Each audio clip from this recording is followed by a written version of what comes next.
Imagina un aeropuerto que no necesita vastas extensiones de tierra, que se adapta a las ciudades costeras y que promete ser la solución al creciente tráfico aéreo.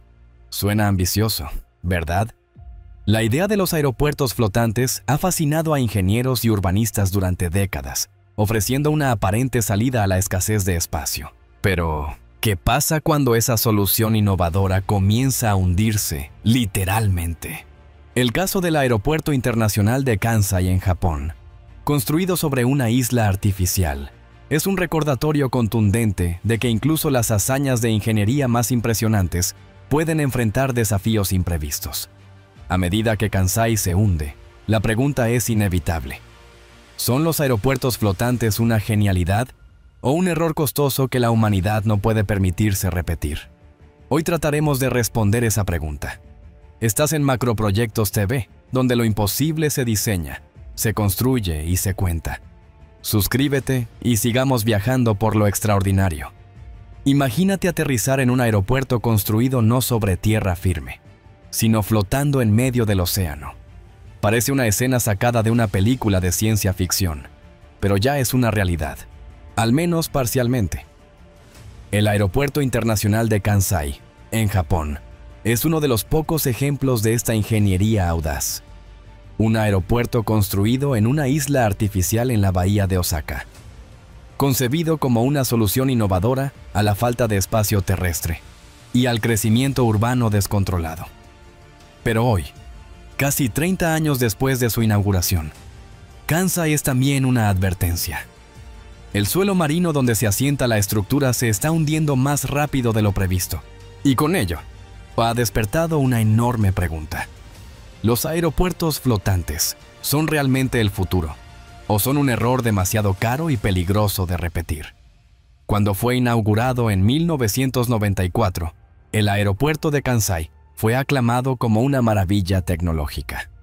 La isla artificial sobre la que se construyó mide 4 kilómetros de largo y 2.5 kilómetros de ancho. Para levantarla, se depositaron más de 180 millones de metros cúbicos de tierra sobre un lecho de arcilla blanda en el fondo del mar. En teoría, los ingenieros habían calculado que la isla se asentaría gradualmente con el tiempo, pero lo que no previeron fue la rapidez con la que esto ocurriría. En sus primeros años, la isla ya se había hundido más de lo proyectado para toda su vida útil. Hoy, el aeropuerto sigue hundiéndose entre 5 y 10 centímetros por año, lo que obliga a constantes intervenciones para mantenerlo operativo y seguro. Y no es solo el hundimiento. Las olas cada vez más agresivas del Océano Pacífico, el aumento del nivel del mar por el cambio climático y la vulnerabilidad ante terremotos y tsunamis hacen que el aeropuerto esté constantemente bajo amenaza. En 2018, el tifón Jebi inundó completamente una de las pistas y dejó atrapadas a más de 3.000 personas.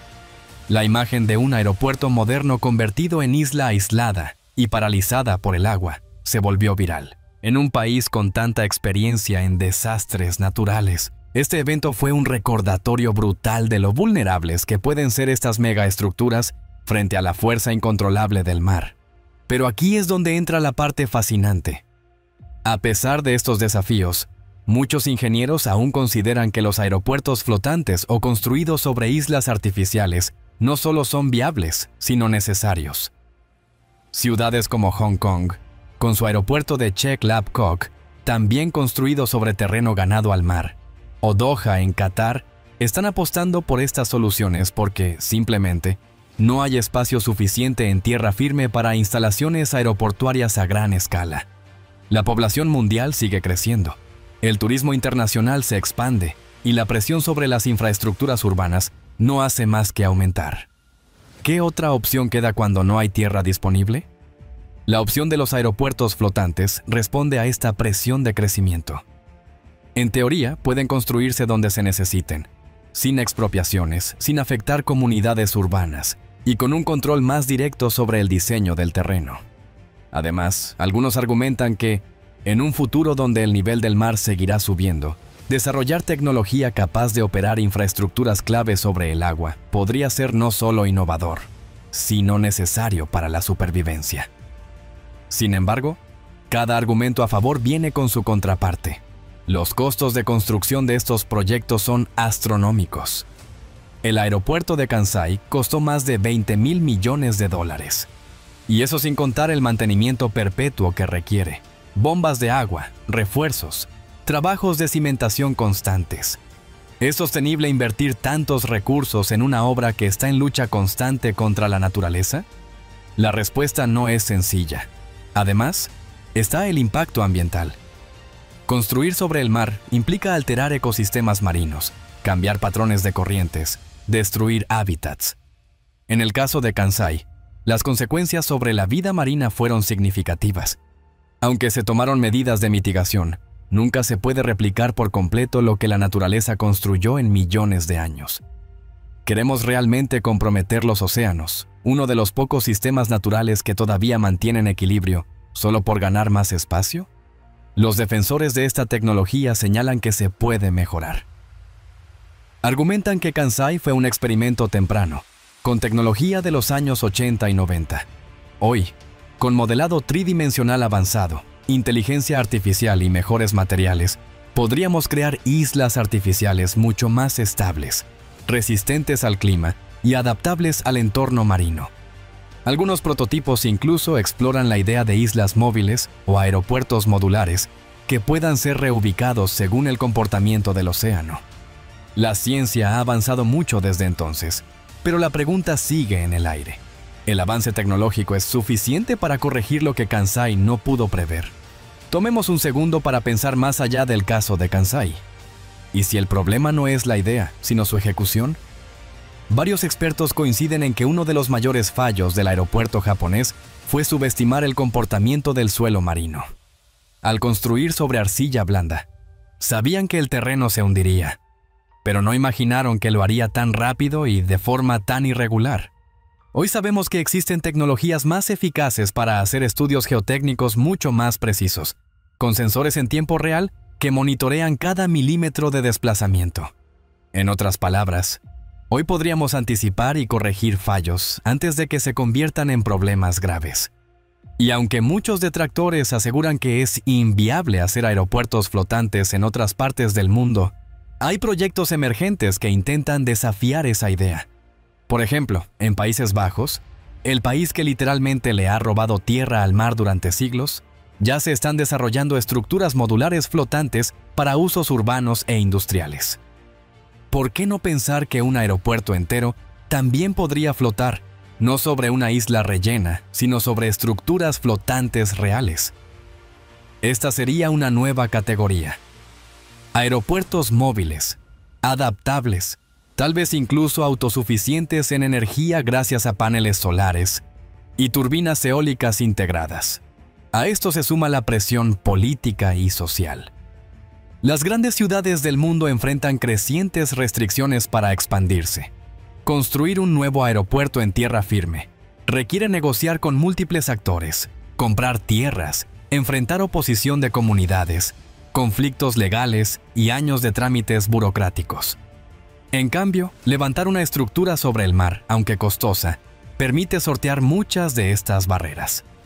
El espacio marítimo internacional es en muchos casos más sencillo de utilizar, y aunque tiene sus propias regulaciones, presenta menos resistencia política local. También vale la pena mencionar el componente estratégico. Un aeropuerto en el mar no solo puede ser funcional, sino una herramienta de poder geopolítico. Para países como China, Japón o Estados Unidos, el control de sus aguas y la expansión de sus infraestructuras costeras no es solo una necesidad logística, sino una declaración política. Al construir aeropuertos flotantes en zonas clave, pueden reforzar su presencia en regiones disputadas o fortalecer su red de respuesta ante desastres, emergencias humanitarias o conflictos armados. La infraestructura también es diplomacia, pero también tenemos que ver la otra cara. Si el cambio climático continúa intensificándose, como predicen los científicos, ¿cuánto tiempo serán viables estas infraestructuras? Un aumento del nivel del mar de 1 metro, que podría ocurrir hacia finales de siglo, pondría en jaque incluso a los aeropuertos costeros más preparados. Las tormentas serán más frecuentes los tifones más intensos y las mareas más impredecibles. ¿Estamos realmente construyendo el futuro o solo aplazando un problema aún mayor? Y no olvidemos el factor humano. El personal que trabaja en estos aeropuertos, desde los controladores hasta los técnicos de mantenimiento, vive realidades complejas. Muchos deben trasladarse diariamente en ferries o vivir en condiciones aisladas durante turnos prolongados. El estrés operativo es mayor, la logística más complicada y la sensación de vulnerabilidad frente a la naturaleza más presente. ¿Cuántas personas estarían dispuestas a trabajar diariamente en medio del océano, con todo lo que eso implica? Quizá más que construir nuevos aeropuertos en el mar, la solución esté en rediseñar los ya existentes. Hay propuestas que apuntan a hacer un uso más eficiente del espacio aéreo y de los slots disponibles, invertir en trenes de alta velocidad que conecten ciudades y reduzcan la presión sobre los aeropuertos, e incluso desarrollar aerotaxis o sistemas de movilidad aérea urbana que complementen el tráfico aéreo tradicional. En lugar de luchar contra el océano, podríamos simplemente aprender a repartir mejor los recursos que ya tenemos. ¿Y tú qué opinas? ¿Crees que deberíamos hacer más aeropuertos como este? ¿Estamos construyendo el futuro o solo aplazando un error multimillonario? Déjanos tu comentario y dinos, ¿qué otro macroproyecto te gustaría que investiguemos? Suscríbete y acompáñanos en el próximo viaje por otra obra que desafía lo imposible. Aquí en Macroproyectos TV, la ingeniería no solo se construye, también se sueña. Haz clic aquí para continuar con otro tour.